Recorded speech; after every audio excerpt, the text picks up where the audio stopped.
Un tercio del hidrógeno consumido a nivel mundial será importado de otros países. A esta conclusión ha llegado Irena en su informe Geopolitics of the Energy Transformation. Hoy hablaremos sobre el hidrógeno y su papel en los sistemas energéticos. Yo soy Bryce Armiño. Y yo soy Javier Pollos. Bienvenidos al podcast de hidrógeno. El podcast de hidrógeno en español para España y Latinoamérica. ¡Empezamos!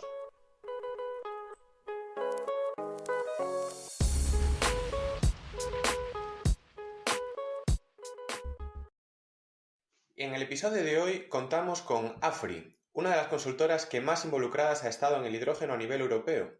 Y para ello damos la bienvenida al podcast del hidrógeno a Javier Revuelta y Dorian de Kermadec, consultores senior especializados en el sector energético. Señores, bienvenidos a nuestro espacio. Buenos días. Hola, buenos días. Hola, buenos días a ambos. Lo primero de todo, ¿podríais presentaros tanto a vosotros mismos como a AFRY para que nuestros oyentes os puedan conocer mejor? Bueno, empiezo yo. Soy Dorian de Kermadec. Soy senior principal en la oficina madrileña de Free Management Consulting. Me incorporé a EFRI en el año 2015, después de unos cuantos años en el trading de gas natural en el grupo Engie. Y desde que me incorporé a EFRI, me dedico en particular a proyectos relacionados con el gas natural y cada vez más siguiendo la tendencia de mercado a nuevos gases como el hidrógeno y el biometano. Y yo soy Javier Revuelta, ingeniero eléctrico. Llevo 18 años ya en el sector y empecé en Red Eléctrica de España en asuntos relacionados con la operación del sistema eléctrico y la planificación, mirando a largo plazo pues qué necesidades de generación tiene un país, qué interconexiones, qué redes y todo este tipo de problemáticas. Y esto lo hice durante la mitad de mi carrera. La otra mitad la he hecho en AFRY, donde estoy pues un poco a cargo de todo el trabajo que hacemos de modelización de sectores energéticos en general, tanto en España como Portugal, como en Latinoamérica, que también lleva Dorian, en países como Colombia, Chile, varios países más en Sudamérica. Y bueno, sobre AFRY decir que realmente AFRY es una ingeniería muy grande con unas 17.000 personas, mucha presencia global. Y Dorian y yo trabajamos para la división de consultoría, que somos un pequeño porcentaje del grupo, somos unas 500 personas en el mundo. Y por lo que más se nos conoce y de lo que vamos a hablar hoy es realmente de la consultoría que hacemos en el sector energético.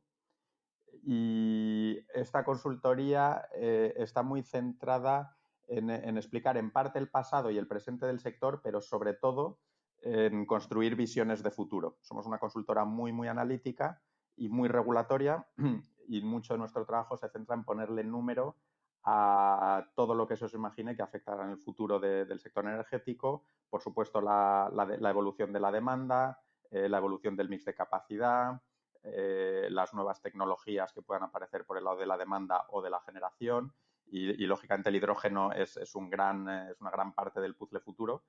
Por eso llevamos años dedicándonos también al hidrógeno, entendiendo cuál es el papel que podrá jugar no solo en el sector eléctrico para producir electricidad, lo cual vemos, ya lo comentaremos, pero lo vemos dentro de bastantes años, como más en el corto plazo el papel que jugará el hidrógeno en la descarbonización del calor y del transporte.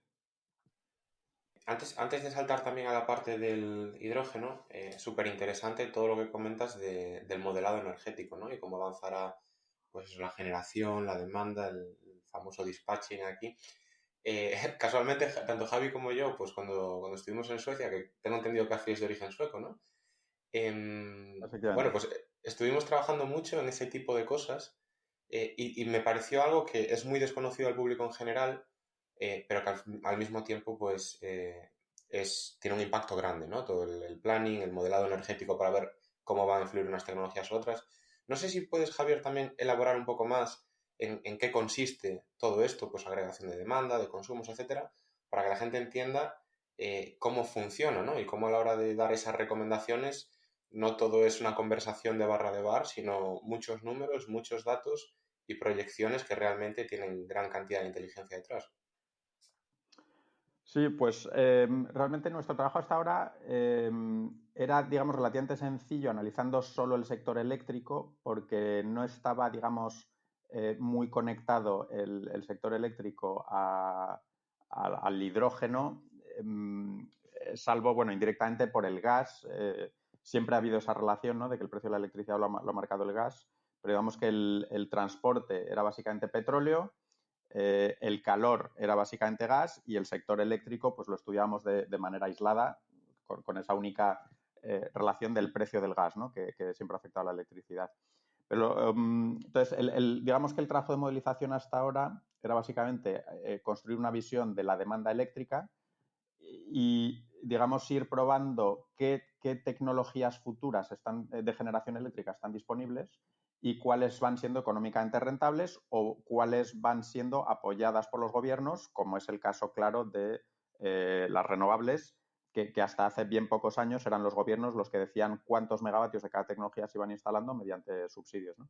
Entonces, básicamente en nuestros modelos lo que hacíamos era proyectar una demanda horaria, escalando los patrones históricos a la evolución esperada por actividad económica o nuevos usos de nuevas demandas que se electrifiquen, como el vehículo eléctrico, y vamos modelizando un mix cambiante en base a los inputs regulatorios o pues hay centrales, por ejemplo, de carbón que dejan de ser rentables y nuevas centrales de gas que pasan a ser lo económicamente más viable, ¿no? Ahora, desde hace unos años, el trabajo, claro, se ha complicado mucho, se ha vuelto mucho más interesante, porque ahora ya sí que hay muchas nuevas cosas a modelizar, como son qué parte del calor y del transporte cambiarán su uso primario de petróleo o gas por electricidad o hidrógeno, y además, cuando la opción sea hidrógeno, ese hidrógeno principalmente habrá sido producido por electricidad. Luego, ahora hay que entender, digamos que hay que modelizar la demanda de energía de un país o de una región en conjunto. Pensad que un país consume mucho más que electricidad. La electricidad suele ser entre un 20 y un 30% de las necesidades energéticas de un país. Entonces, ahora lo que tenemos que modelizar es las necesidades de demanda de todas las energías y preguntar a nuestros modelos. Los modelos no es tanto que tengan la respuesta, sino que ayudan a entender. Si esta demanda quisiéramos electrificarla, cuáles son las nuevas necesidades de electricidad, qué patrones horarios de consumo va a tener, qué tecnologías de generación eléctrica pueden suplir toda esta demanda, cuántos megavatios hacen falta de nuevas renovables o hidráulica o nuclear o gas, y cuánto cuesta esto frente a la alternativa de conseguir consumiendo gas natural, ¿no? A todo esto le ponemos número y Dorian puede comentar ahora mucho de muchos estudios que ha hecho de Sí. descarbonización en este sentido. Para añadir, sí, algo que ha comentado muy bien Javi sobre cómo trabajamos y qué es el modeling al final, ¿no?, de un mercado energético. Es verdad que donde hace todavía algunos años vivíamos muy cómodos con nuestro modelo estrella eléctrico y modelando el sector eléctrico y poco más, es verdad que el reto de la descarbonización en cuanto a modeling, en cuanto a lo que es lo que hacemos el Free Management Consulting, es que de repente, pues, nuevos sectores que estaban hasta ahora desconectados del sector eléctrico, estoy pensando en particular el sector del transporte, efectivamente el sector del calor, de repente son nuevos inputs o también outputs o son, digamos, nuevos sectores que van a interactuar cada vez más con el sector eléctrico. Y por eso hemos tenido que crear nuevos modelos para modelar en cada país europeo y otros mercados también el sector del calor de los edificios, calor industrial, modelar el sector de transporte con los distintos tipos de vehículos y hacer que estos modelos pues, puedan interactuar y el modelo del sector eléctrico que tenemos pues reaccionar a cómo van a evolucionar esos sectores. Y también pues para volver al tema de hoy, a eso también un nuevo parámetro es el hidrógeno, ¿no? Es decir, que el hidrógeno es otro sector, ¿no? Que también nuevo que va a interactuar con el sector de transporte, con el sector eléctrico, con el sector del calor también hasta cierto punto. Y es un nuevo parámetro, es un nuevo mundo, y todo eso se tiene que integrar en modelos renovados y cada vez más complejos. Quería añadir, simplemente porque entendéis un poco qué es esto de los modelos, ¿no? Porque yo creo que hay gente que se piensa que un modelo es una caja a la que le das a un botón y te dice, este es el futuro. Y lamentablemente, o por suerte para nosotros, porque si no, no tendríamos trabajo, no es así como funciona, ¿no? Digamos que un modelo, para que entendáis lo que hay detrás, muchos están basados en optimización, ¿no? Tú le metes unas necesidades a cubrir y tienes distintas alternativas, cada una con su CAPEX y su OPEX, ¿no? Por ejemplo, el calor, puedes instalar en el año 2025 un particular o una industria puede o bien instalar una caldera de gas que tiene su CAPEX, que es esa caldera de gas, y su OPEX, que es el coste del gas, y el CO2 que tendrá que pagar y que también proyectamos, ¿no? Y es parte de los costes, o bien puede ponerse una bomba de calor, que será un poco más cara, pero que luego tendrá otros costes variables, ¿no? A la optimización tú lo que le preguntas es, ayúdame a determinar qué es más barato, teniendo en cuenta que el OPEX es esa parte que está relacionada con el coste del CO2 y el coste del gas, y también construimos pues visión de lo que irá costando el hidrógeno, que a su vez depende de cuánto cuesta el electrolizador y cuánto cuesta la electricidad. Entonces, los modelos lo que ayudan es a comparar costes y a determinar qué opciones van siendo más baratas. Luego, de todas formas, los modelos tienen una parte muy, muy grande de interacción en restricciones que le vas metiendo sobre los tiempos de determinados cambios. Por ejemplo, un modelo de optimización, si no le metes ninguna restricción, a lo mejor te diría que en el año 2026 el 100% de los coches son eléctricos. Claro, eso no es realista, ¿no? Entonces, un modelo hay que decirle, bueno, dime que es más barato, pero yo te voy a decir qué ritmos máximos son realistas, teniendo en cuenta pues, que en España la gente cambia de coche de media más o menos cada 13 años, que por más que algo sea más barato, pues si acabas de instalar el año pasado una caldera de gas, no la vas a cambiar, aunque sea muy, muy barata la opción de una bomba de calor, no la vas a cambiar probablemente hasta el año 2035 o 2040, ¿no? Entonces, mucho de nuestro trabajo es interactuar con modelos, preguntarles qué cosas son más baratas, pero restringir esos modelos con realidades, digamos, físicas, realidades sociales o muchas veces realidades políticas. Es decir, a lo mejor el modelo te dice un electrolizador es más caro, pero si tú le metes el input de, no, es que los gobiernos te van a regalar la mitad o va a venir ayuda europea o española que te va a abaratar mucho el electrolizador porque te lo va a regalar, o te va a haber una subasta que te va a pagar el diferencial entre el hidrógeno verde y el hidrógeno gris, y eso te va a cambiar completamente el sentido de la optimización, ¿no? Entonces, ya digo, los modelos son herramientas muy basadas en optimización, en que nos ayudan a ver lo más barato, y luego está el trabajo del consultor, que es tanto o más relevante que el propio modelo, metiendo, digamos, todas las externalidades como son cuellos de botella o elementos, digamos, físicos o sociales que ralentizan, o al revés, elementos políticos que aceleran. Y de hecho, mucho de nuestro trabajo ha ido cambiando porque los inputs políticos están cambiando, ¿no? Donde hace pocos años nuestras optimizaciones decían el hidrógeno va a empezar en los años 30 o 40, los inputs políticos que están cambiando hoy nos están diciendo, bueno, la realidad es que va a empezar mucho antes gracias a estos apoyos políticos, ¿no? Claro. Y hablando de estos apoyos políticos, ¿no? De esta realidad política, ¿qué nos podríais contar que se tiene en cuenta a la hora de que un gobierno dé sus primeros pasos para diseñar la estrategia que tienen respecto al hidrógeno? Pues, a ver, voy a empezar yo, Javi.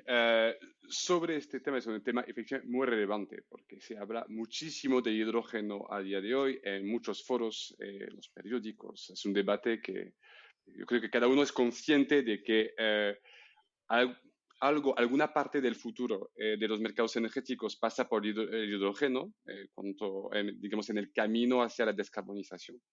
Pero la realidad es que es un sector, es una economía que no existe. A ver, existe demanda de hidrógeno, pero de hidrógeno gris, principalmente para el sector químico, fertilizantes y para la refinería.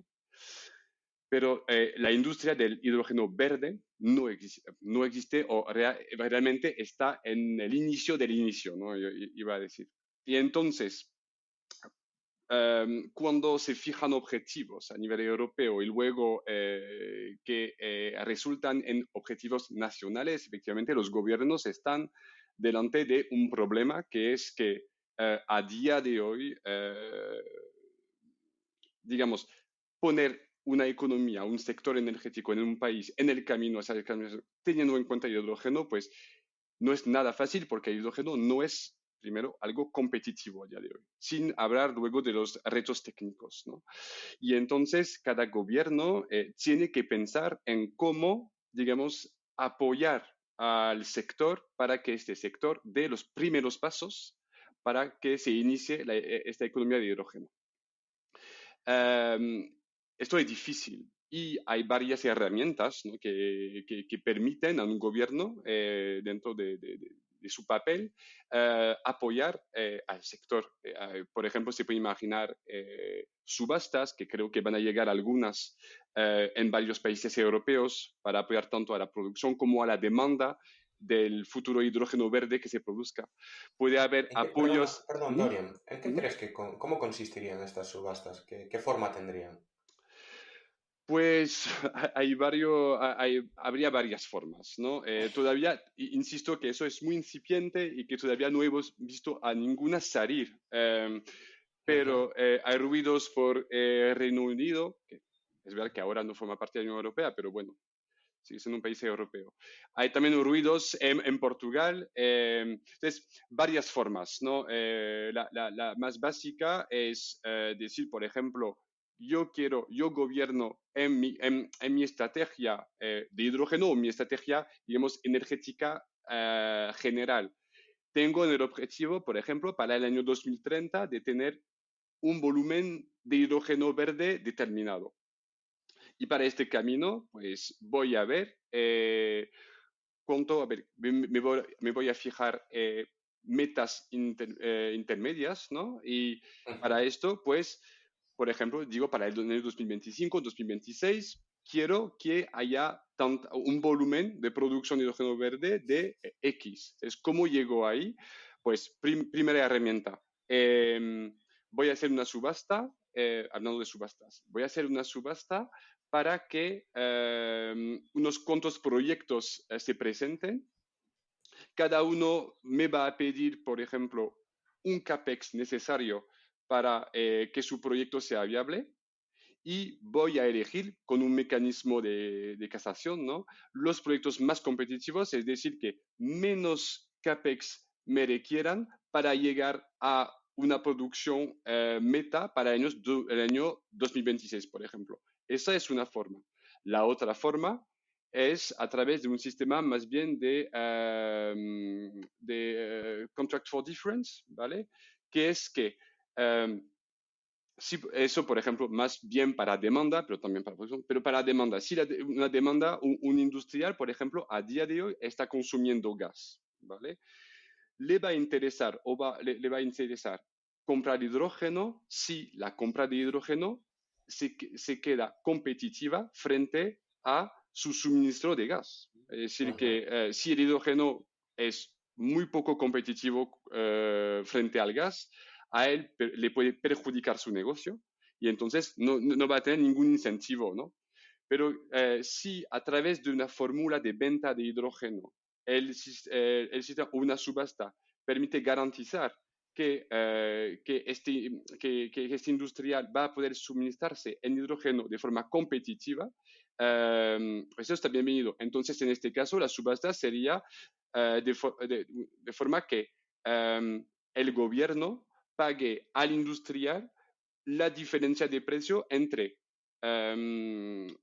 el gas u otro fuel que tenga para su proceso y el hidrógeno que compraría para reemplazar este proceso, este fuel, perdón. Y entonces, claro, igual la subasta sería pues el que menos, digamos, menos dinero o menos diferencia pide entre el hidrógeno y su fuel actual, pues ganaría la subasta. Entonces, esas son, digamos, las dos formas de subastas más, digamos, comunes o imaginables, ¿no? Una sobre CAPEX, otra sobre precios de commodities. Si me permitís añadir, por aclarar un aspecto, que creo que se ha mencionado indirectamente, pero porque quede claro. Ahora mismo ya hay un consumo de hidrógeno, como ha dicho Dorian, que son en España más o menos, número redondo, unos 20 teravatios hora en poder calorífico o unas 500.000 toneladas, ¿no? El hidrógeno se suele hablar más en kilos que en teravatios hora, aunque hay una conversión directa, ¿no? Entonces, el hidrógeno ahora mismo, digamos que tiene un punto de partida muy sencillo, que es cambiar el actual consumo de hidrógeno, que es prácticamente al 100% en todos los países, de hecho, producido con este color gris, ¿no? Que llamamos, es decir, a partir del gas natural, sustituirlo por hidrógeno verde que haya sido producido por electricidad y que esa electricidad sea renovable, ¿no? De esto habéis hablado mucho en otros episodios. Exactamente. Entonces, los gobiernos lo que pueden hacer es incentivar ese cambio de hidrógeno gris a hidrógeno verde. Y luego hay otros cambios, como ha dicho Dorian, que es consumos que no utilizan hidrógeno hoy, pero que sí podrían, y ahí las cuentas van a ser otras, ¿no? Y un cambio que es bastante sencillo es la mezcla de donde se utiliza gas natural hoy, una parte de ese gas natural puede ser hidrógeno, y creo que también habéis hablado en otros podcasts del blending, y entonces hay algún consumidor que puede decir, bueno, yo un porcentaje de mi consumo gasista que emite CO2 querría que fuera verde. Y estoy dispuesto a pagar un poco más porque alguien inyecte, digamos, un gas en la red de gas que sea verde y yo voy a tener que pagar un pequeño plus. Y entonces, una de dos, o puedo conseguir ese pequeño plus porque los consumidores directamente me lo pagan y a lo mejor sin que el gobierno haga nada, yo tengo interés en pagar ese plus, o probablemente si no lo tengo, que creo que es la mayoría de los casos, porque las empresas, lógicamente, lo que miran es las cuentas económicas, la cuenta es, como ha dicho Dorian, yo quiero hidrógeno verde, pero cuesta más, y si el gobierno me paga la diferencia, pues estoy encantado de utilizar una parte de hidrógeno en el consumo gasista, ¿no? Hay un blending que según el país y según la regulación puede oscilar entre el 5 y el 20% en volumen. Luego en poder calorífico hay que dividirlo por 3, pero bueno, hay un porcentaje del consumo de gas que puede ser fácilmente cambiable por hidrógeno, ¿no? Y ahí es donde una subasta lo que paga es decir, el gobierno, el subsidio, lo que subasta es ese pago lo más barato posible para que alguien que consume gas se decante por consumir hidrógeno más caro. Pues oye, sí que esperamos verlo pronto ya porque lo cierto es que creo que ayudaría a lanzar muchos de los proyectos que están ahora mismo planteados, ¿no? Yo, una pregunta también volviendo ya pues, al tema de los países y de las decisiones que tienen que tomar los países para posicionarse, porque al final esto es un nuevo orden mundial y muchos actores pues, pueden cambiar su rol, ¿no? Dentro de los sistemas energéticos. Sí que es cierto que últimamente se ha visto que ha aparecido, podríamos llamarle esa diplomacia del hidrógeno, en la que, bueno, pues muchos países pues firman acuerdos bilaterales, tanto productor, consumidor, como incluso inversor, consumidor al mismo tiempo. Y bueno, podríamos destacar algunos casos, ¿no? Alemania con Chile o con Australia o con Portugal. Lo mismo Holanda también con Portugal, había firmado incluso al comienzo de todo este boom del hidrógeno, uno de los acuerdos también más llamativos, Japón, por ejemplo. La pregunta aquí es, ¿veis vosotros que el futuro del hidrógeno vaya a pasar por el trading, como puede ser hoy en día con el gas natural, los combustibles fósiles, es decir, estos envíos masivos de unas partes del mundo que tienen el recurso a otras? ¿O creéis que será algo más local? Pues es una muy buena pregunta. Yo creo que al principio será local, porque algo que hay que tener muy claro en mente, muy claro, es, por ejemplo, que el hidrógeno verde que se producirá en España será en todo caso más competitivo que cualquier hidrógeno importado desde Chile, desde Colombia, desde Arabia Saudí. Siempre, es decir, que el coste de transporte es tan importante que aunque países lejanos tengan un recurso renovable brutal, radiaciones solares o viento, en el caso de Colombia, por ejemplo, eh, el coste de transporte de hidrógeno en forma de hidrógeno licuado, por ejemplo, que necesitaría estar casi en el cero absoluto en temperatura. Eso consume mucha energía y tiene un coste muy importante. O tanto en forma de amoníaco, por ejemplo, que es lo que más se está contemplando a día de hoy. Es transformar el hidrógeno en su sitio de producción en forma de amoníaco, que es la molécula NH3. Eso permite transportarlo de forma mucho más sencilla por barco hasta un puerto de destino que puede estar en Europa o Japón, en Asia o incluso en Estados Unidos, ¿no? Eso será posible, pero insisto en que el hidrógeno producido en España será siempre o Portugal o cualquier país de Europa, incluso con, digamos, con un potencial solar muy limitado, será más competitivo que este hidrógeno importado. Entonces, mi punto aquí es que el hidrógeno importado desde países lejanos, los que entran, digamos, en esta ronda que tú llamas diplomacia del hidrógeno, pues su hidrógeno será mucho menos competitivo que el que produzcamos en Europa.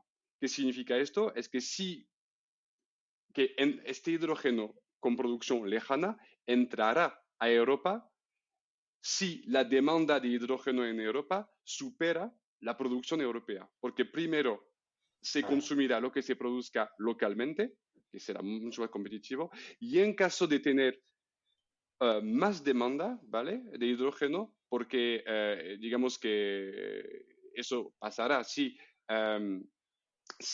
la electrificación de la economía no permite, digamos, no es suficiente para producir calor, sobre todo en todos los sectores. En este caso, pues tendremos que importar hidrógeno. Entonces, luego, en cuanto a la diplomacia de hidrógeno, es verdad que se están firmando unos cuantos MOU, ¿vale? Para algunos países, en particular en el norte de Europa, que ven que no tendrán el potencial de generar todo el hidrógeno que piensan que necesitarán en este momento. Entonces, habrá una competencia clara entre algunos países. Yo creo que, porque algunos dicen que eso no va a ocurrir. Yo creo que sí va a ocurrir. De hecho, en A3 Management Consulting hemos desarrollado, que hemos comentado mucho que somos de modelos, ¿no? Hemos desarrollado hace muy poco un nuevo modelo de trading de hidrógeno a futuro, para ver un poco, para intentar medir con los recursos de países como Australia, Chile, Sudáfrica, Colombia, Saudi Arabia, muchos, o Marruecos, pues qué potencial tienen y qué proyectos tienen para producir hidrógeno verde y cómo este hidrógeno verde, dependiendo de su, digamos, de la competitividad del recurso renovable de cada país, también de su acceso a agua, de varias cosas, pues cómo esto se va a mover y quién va a ser competitivo para llevar hidrógeno a qué sitio, básicamente. Entonces, eso lo intentamos ya modelarlo. Tenemos un modelo que vamos ahora nutriendo de muchos inputs y vemos que sí que habrá movimientos, habrá seguramente competencia entre los países, pero yo creo que eso es un punto de vista muy personal. Yo creo que primero, en términos de volumen y de dinero, el negocio de hidrógeno, los movimientos internacionales de hidrógeno nunca llegarán al volumen o al volumen que vemos en el negocio del petróleo o del gas a día de hoy. Se quedará muy, muy lejos, yo creo. Pero eso no impide efectivamente que haya competencia tanto en el nivel productor entre países como a nivel importador, porque puede ser que dependiendo de la estrategia de descarbonización de cada país, pues que algunos, pensando en Japón, Corea, por ejemplo, tengan mucho interés en adquirir mucho hidrógeno, ¿vale? y pues que compitan con Europa a la hora de importar hidrógeno de países productores.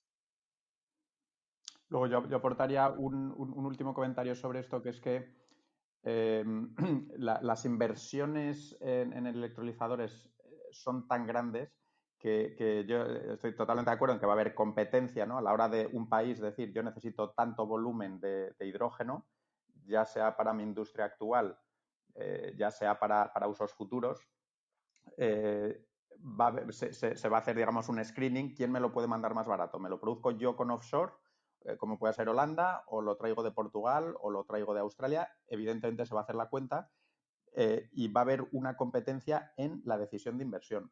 Pero una vez tomada esa decisión de inversión, todos los volúmenes van a estar atados y cada uno con su precio, ¿no? Es decir, imaginaros Holanda, por ejemplo, pues llegará el momento en que tendrá que decir necesito tantos millones de toneladas y voy a comparar en Portugal a cuánto me lo podría ofrecer, ¿no? Me invento las cifras, por ejemplo, a 3 euros el kilo, ¿vale?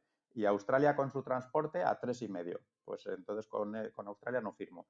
Y Arabia Saudí, imagínate, 2,9, un poco más barato que Portugal, pues si ese fuese el caso, ¿no? Pues, entonces habrá competencia en ese momento y una vez que se haya tomado una decisión, esos volúmenes pues se venderán unos a 2,9, otros cuando haga falta más volumen a 3,5, pero yo lo que no veo es que haya un trading en el sentido de que alguien construya un electrolizador, se ponga a producir hidrógeno, como puede ser el caso del petróleo, y diga, voy a ver anualmente o día a día a quién se lo mando y a qué precio. Es decir, va a haber decisiones de inversión, se van a atar volúmenes, cada una de estas inversiones tendrá su coste y yo creo que vamos, es mi intuición, creo que vamos más hacia un mercado muy bilateral, cada contrato con su precio y sus volúmenes y sus rutas garantizadas, más que alguien diga, como hay un mercado del hidrógeno parecido al del petróleo, voy a hacer una inversión de 1.000 millones de euros y voy a ver si tengo suerte y día a día voy pudiendo vender el hidrógeno a alguien a un precio suficiente, ¿no? Es decir, que yo no veo un trading de gas como es el del petróleo, por ese motivo de que va a haber que atar muy mucho las inversiones al destinatario y cada cual con su precio. Más que subastas, perdonad, ¿veis más un compromiso bilateral a medio y largo plazo entre diferentes países? Sí, un poco. Yo creo que estoy totalmente de acuerdo con Javi. Tengo la misma intuición, pero veremos en muy largo plazo. Pero yo creo que si algún día aparece digamos, un mercado internacional e intercontinental de hidrógeno, yo creo que tendrá más bien la forma, como dice Javi, de algo muy bilateral, algo muy como decimos en el negocio, es decir, que el hidrógeno se entrega en los contratos de hidrógeno se entregarían en el puerto de demanda, ¿no? En el mercado de demanda, como era el negocio del GNL antes. Antes, en el negocio del GNL, del gas natural licuado, lo que pasaba es que los países o los importadores de GNL en Europa, como por ejemplo Naturgy en España,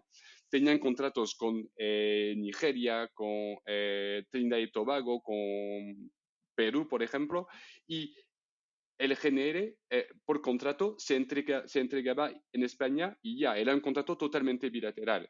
El negocio del GNL ha cambiado mucho los últimos años por volúmenes, porque por la importancia que tiene ahora en las economías mundiales, y ahora es algo más como el petróleo, hay como un precio un poco mundial, y los barcos no están, el destino de los barcos de GNL muchas veces, y cada vez menos, está atado a un puerto o un destino en particular. Se produce GNL, como el GNL americano, y no se sabe a dónde va. Va a ir al mercado que mejor paga.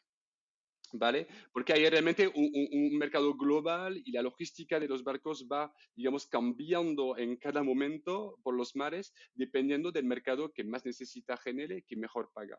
Eso veo difícil que ocurra en el caso del hidrógeno. Yo creo que más bien, efectivamente, nos quedaremos con un mercado muy bilateral, muy, yo te compro a ti, productor chileno, para entrega en este puerto de España o de Holanda y poco más.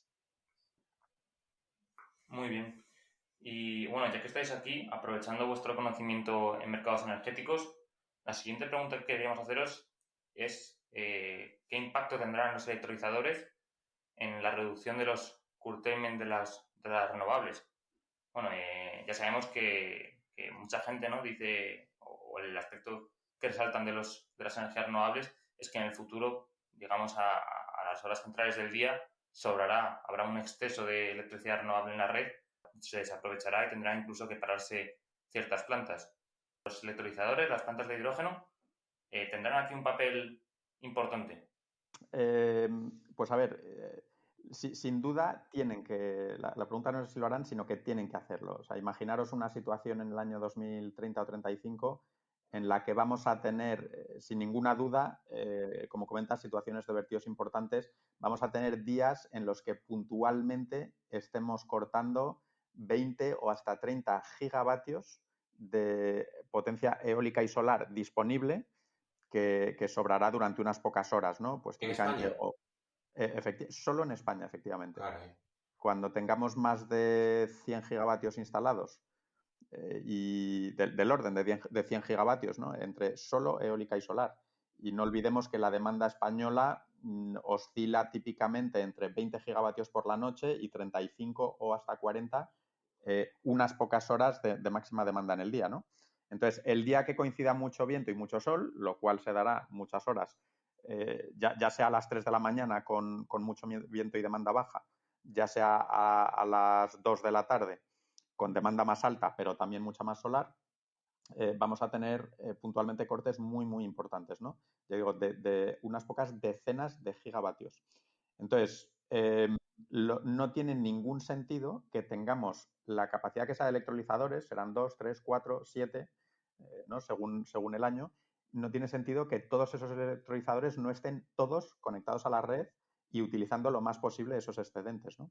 Entonces, aquí hay varias preguntas interesantes. Una reflexión tiene que ver con la regulación y la obsesión, en mi opinión, excesiva por de algunos reguladores porque el hidrógeno sea 100% verde, para lo cual una de las alternativas que se manejan es líneas dedicadas no conectadas a la red. Entonces, si lo piensas, toda configuración de electrolizadores con líneas dedicadas a una planta eólica o solar no conectada a la red quiere decir que esos electrolizadores no van a aprovechar en absoluto esos curtailments, porque es que ni siquiera están conectados a la red. Entonces, para que se puedan aprovechar, para empezar, tienen que estar conectados a la red, ¿no? Nosotros somos muy defensores de que no se hagan líneas dedicadas, sino que se construyan electrolizadores bajo PPAs conectados a la red y que además de utilizar el recurso eólico o solar del PPA, o sea, del productor con el que has firmado un PPA, que además te puedas conectar a la red y utilizar energía de la red, ¿no? Lo cual la regulación europea sí que permite. Esto se está definiendo ahora, pero hay que construir una regulación que esto lo permita y que lo incentive. Y esto, Javier, perdona que te interrumpa, Sí. ¿hacia dónde se podría orientar? Quiero decir, hablamos mucho de la flexibilidad a las redes, un modelo de negocio, por ejemplo, de las baterías, incluso de los coches eléctricos, ¿no? Se habla del vehicle to grid. Por supuesto que los electrolizadores podrían tener un papel, sobre todo en absorber ese exceso. Eh, claro, yo como profesional que se dedica, por ejemplo, a elaborar business case, ya me puedo imaginar que por una parte voy a tener ese ingreso, pues quizás por un hidrógeno adicional que estoy generando, que pueda vender a mi consumidor, pero también por un servicio que le presto a la red. ¿Eso será así? ¿Será posible? Pues un pago por capacidad o un pago por absorber esos excesos de potencia. ¿Podría tomar esa forma? Yo eso lo veo complicado porque digamos que o sea, para empezar, los electrolizadores, no perdamos de vista, necesitan apoyo. Necesitan un incentivo durante bastantes años que podrá ser un incentivo al CAPEX o podrá ser un incentivo, como ha comentado Dorian, con subastas en las que tú pidas o la demanda o la generación pida un nivel de subsidio, por ejemplo, por cada kilo producido. Entonces, lo que sí van a permitir estos curtailments es que el electrolizador pida un poco menos de dinero del que necesitaría si esos curtailments no se dieran. Es decir, tú te montas tu modelo de negocio, por ejemplo, con una planta dedicada y te sale que el coste son, por ejemplo, 4 euros el kilo en un determinado año y necesitas para ser competitivo un nivel de subsidio de 2,5. Pues cuando alguien te ayuda a hacer los números y te diga, fíjate que va a haber, por ejemplo, 10% de horas en los que vas a poder utilizar esos curtailments, la ventaja para ti es que durante 10% de horas vas a tener energía prácticamente gratuita y vas a producir cierto hidrógeno adicional con un coste muy barato, con lo cual, al meter esto en tu plan de negocio, digamos que ya no necesitas, tu coste ya no son 4 y necesitas 2,5 de incentivo, sino que ahora tu coste medio a lo mejor lo has bajado a 3,5 y ya solo necesitas pedirle 2 al regulador, ¿no? Pero de ahí de ahí No a ves pedirle ese al pago por regulador, capacidad, ¿no? no, porque, a ver, los pagos por capacidad, si estás pensando en el pago por capacidad del que se está hablando en el sector eléctrico, ese va a ser un pago por capacidad por dar firmeza al sistema. Y ese solo lo podría tener un modelo de negocio del hidrógeno en el caso de que lo que garantizara al sistema fuera disponibilizar una potencia firme en las horas críticas del sistema, ¿no? Pero yo como veo el hidrógeno, como he dicho muchas veces, el hidrógeno durante los próximos 20 años va a salir del sistema eléctrico en forma de electrólisis, pero no va a volver al sistema eléctrico. Es decir, va a salir y no volverá a entrar en el sentido de que vas a producir hidrógeno con electricidad y ese hidrógeno se lo vas a mandar o bien al sector gasista o bien al sector transporte, por ejemplo, a una flota de autobuses o a una flota de camiones.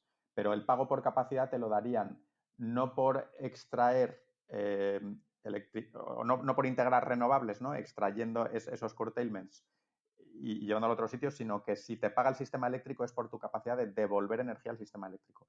Y esa devolución al sistema eléctrico solo puede ser ya sea con pilas de combustible conectadas a la red, ya sea con un ciclo combinado que queme hidrógeno, y nosotros eso pensamos que vendrá, pero en los años probablemente 2040, 45 o 2050, ¿no? Que para Entendido. empezar tiene que existir la turbina, a día de hoy no existen turbinas de hidrógeno, hasta donde yo sé, y Boeing y Airbus han dicho que las esperan para el año 2035, no antes. Entonces, veis que el pago por capacidad es otro servicio. Una cosa es dar firmeza al sistema eléctrico y otra cosa es absorber renovables. De hecho, son situaciones opuestas. La firmeza hace falta para cuando no hay sol ni viento y el servicio de integrar renovables es el opuesto, ¿no?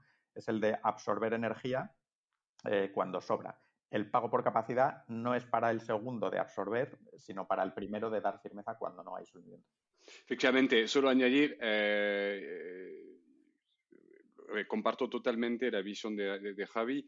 Es verdad que sí que algunas empresas, algunos gobiernos están pensando, pero no digamos para el corto plazo, pero para un futuro bastante más lejano, están pensando efectivamente en un modo de usar el hidrógeno, eh, digamos, para apoyar el sistema eléctrico de forma estacional. Básicamente, pues si pensamos en el caso de UK, donde hay una generación eólica muy fuerte en invierno y se piensa que podría haber muchos vertidos en invierno en UK por la generación eléctrica de los molinos, ¿no?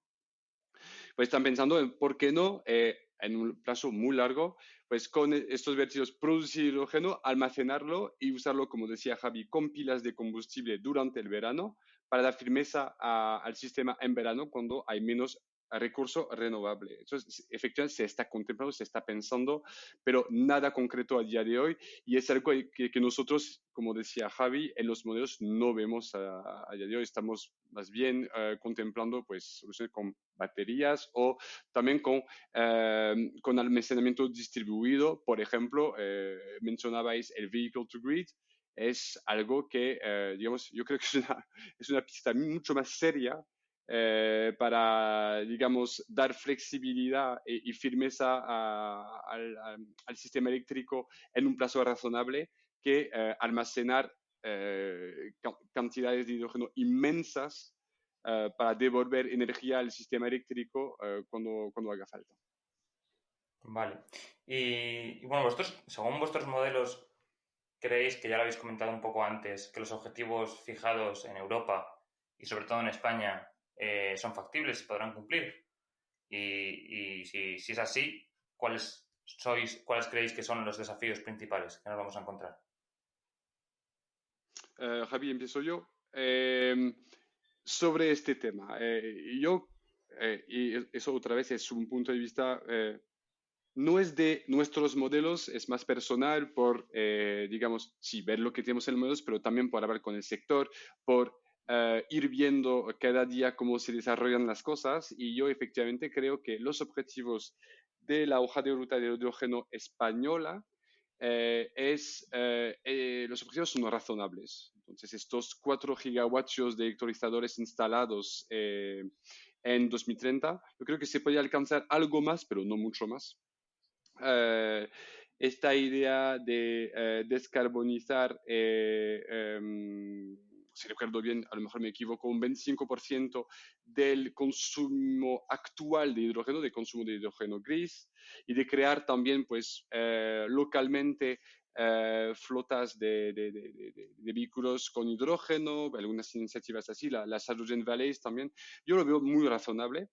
En cuanto a los retos para alcanzarlo, pues en el lado de la producción hay que pues, apoyar, eso va a costar dinero la producción, también hay que fijar mejor las reglas que permitan, digamos, que algún hidrógeno producido en una planta cualifique como verde, ¿no? Es el tema de additionality, pero vamos a entrar en detalles ahora. Y también en la producción hay un desafío que ya vemos, es el acceso a la tecnología, ¿no? A los electrolizadores sobre todo. Vemos nosotros, porque tenemos ingenieros en el grupo EFRI que trabajan mucho en el sector de hidrógeno ya, que el suministro de electrolizadores va a ser un gran bottleneck en esta década y a lo mejor en la siguiente también, porque hay tantos proyectos, tanta demanda, que se cree que a lo mejor pues haya problema importante de suministro de electrolizador. Eso es en la producción. Luego, en el transporte, digamos, para mover este hidrógeno hasta el punto de consumo, hay un desafío grande que es que cuando el consumo se hace al lado de la planta, pues no hay problema. Pero a lo mejor hay demanda industrial o para transporte que no está al mismo punto de producción de hidrógeno, ¿no? Y hay que ver ahí, pues, si será por camiones, si se puede, digamos, cambiar el uso de las sedes gasistas en algunos puntos determinados para hidrógeno. Eso es algo, es un desafío complejo y que vamos a tener que ver. Y en el lado, por terminar, en la demanda, en el lado de la demanda, pues el desafío ahí es igual, es que la demanda actual de hidrógeno gris en refinería, en la industria de fertilizantes, Fertiberia en particular en España, pues ahí no hay mayor problema, ¿no? Porque el hidrógeno verde es el mismo que el gris. Habrá que adaptar algo en los procesos, pero no mucho. El tema está más en si realmente se contempla usar hidrógeno para generar calor industrial. Estoy pensando en particular en este sector que es muy difícil electrificar, en particular para temperaturas altas. En este sector, pues, las inversiones en el lado de demanda necesarias para que sean capaces los industriales usar hidrógeno verde en vez de gas natural principalmente para el calor de su proceso, eso es un bottleneck también grande que va a necesitar seguramente apoyo público. Muy bien. Pues yo creo que ya nos quedamos aquí. Muchas gracias a los dos por todo lo que nos habéis contado en este capítulo y por todo vuestro conocimiento y mucha suerte también para el futuro, ¿no? Esperemos que sigáis ligados al sector energético y en especial al hidrógeno. Yo creo que el hidrógeno va a necesitar de profesionales como vosotros. Y de nuevo, gracias. Muchas gracias. Es un placer. Un placer. Gracias a vosotros por la oportunidad de dejarnos contar nuestros roles en este sector y efectivamente esperamos ser útiles tanto en la parte más cuantitativa de entender cómo encajar los números como en la parte regulatoria, pues tratando de apoyar a gobiernos o a empresas que quieran dar ideas de cómo hacer que esto despegue, ¿no? Será un placer. Y sobre el hidrógeno, una última palabra. Sí, muchas gracias por la conversación.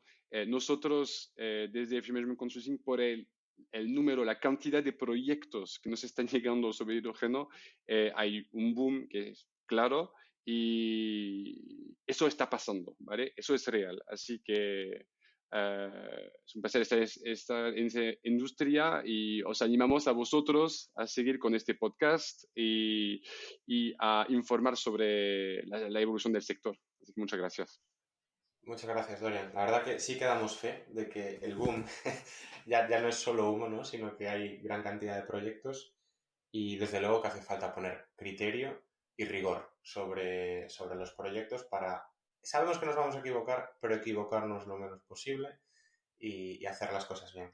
Así que como ha dicho Javi, muchas gracias y sobre todo buen verano, que este es el último episodio de la temporada, así que aquí lo dejamos con dos grandes profesionales. Un abrazo. Un placer, un abrazo. Y hasta aquí ha llegado el episodio de hoy, en el que hemos podido contar con la presencia de Javier y Dorian, que nos han podido contar su experiencia en los modelos energéticos. Esperemos que os haya gustado y que nos acompañéis durante los próximos capítulos, ya que es mucho lo que tenemos y queremos contar. Dadle a like y suscribiros para ayudar a que este podcast crezca. Todas vuestras aportaciones serán bien recibidas en el correo elpodcastdelhidrógeno@gmail.com o en los comentarios de las principales plataformas. Un abrazo grande y hasta la próxima semana.